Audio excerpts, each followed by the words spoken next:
কবি, প্রাবন্ধিক এবং অনুবাদক অলোকরঞ্জন দাশগুপ্তের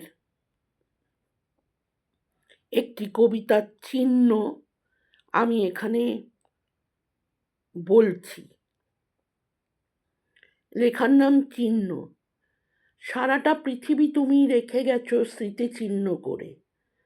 আমি ভয়ে ভয়ে থাকি, যদি কেউ করে নেয় চুরি। রাত্রি দিন জেগে থাকি, দিতে যদি একটি অঙ্গুরি। যে কোনো আঙুলে বেঁধে ঘুমোতাম আমি রাত্রি ভোরে।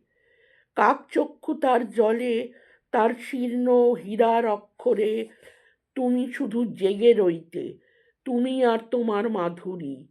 জেগে জেগে কোনোদিন ফুরিয়ে যেত না ঘুমো ঘোরে। আমি সে নদীর তীরে যেন এক মৌন রাজপুরী। এখন পাহারা দিয়ে দেখি আমি প্রতি ঘাসে ঘাসে, বিগত মাঘের মতো ভ্রমর বিশ্বাসী আছে কিনা। এ সংহত হ্রদে সেই পদ্মের শিশুর ছায়া ভাসে, এ বিস্তৃত নীলিমায় সেই চন্দনার শিশু ওরে। সমস্ত পৃথিবী তুমি রেখে গেছো স্মৃতিচিহ্ন করে।